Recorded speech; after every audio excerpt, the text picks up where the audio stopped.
Bitcoin miner Core Scientific reportedly filing for Chapter 11 bankruptcy. Core Scientific is reportedly filing for Chapter 11 bankruptcy protection in Texas due to falling revenue and BTC prices. Just days after a creditor offered to help Core Scientific avoid possible bankruptcy, reports have emerged confirming the Bitcoin mining company's fate. Core Scientific is reportedly filing for Chapter 11 bankruptcy protection in Texas owing to falling revenue and low BTC prices.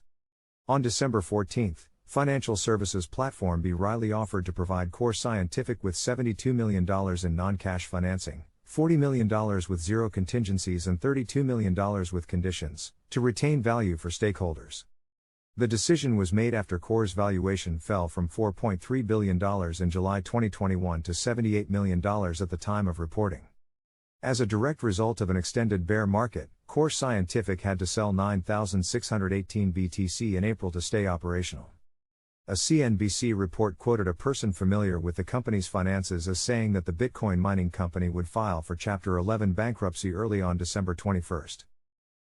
While the company continues to generate positive cash flows, the income is not sufficient to cover the operational costs, which involve repaying the lease for its Bitcoin mining equipment. The report also suggests that Core Scientific will continue its mining operations and has no plans to liquidate. When B. Riley offered a lending hand, the company's stocks momentarily surged nearly 200%, but has since seen a steady decline.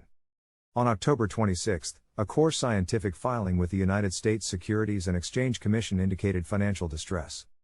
According to the company, the primary reasons for this situation were low Bitcoin prices, increased electricity costs, an increase in the global Bitcoin hash rate and the bankruptcy of crypto lender Celsius, which wiped out the debts owed to Core Scientific. Tech giant Microsoft recently restricted its cloud users from mining cryptocurrencies as a measure to increase the stability of its cloud services.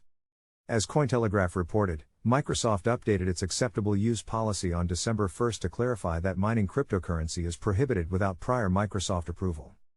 The company said its intent was to protect customers by reducing the risk of disruption or impaired services in the Microsoft cloud.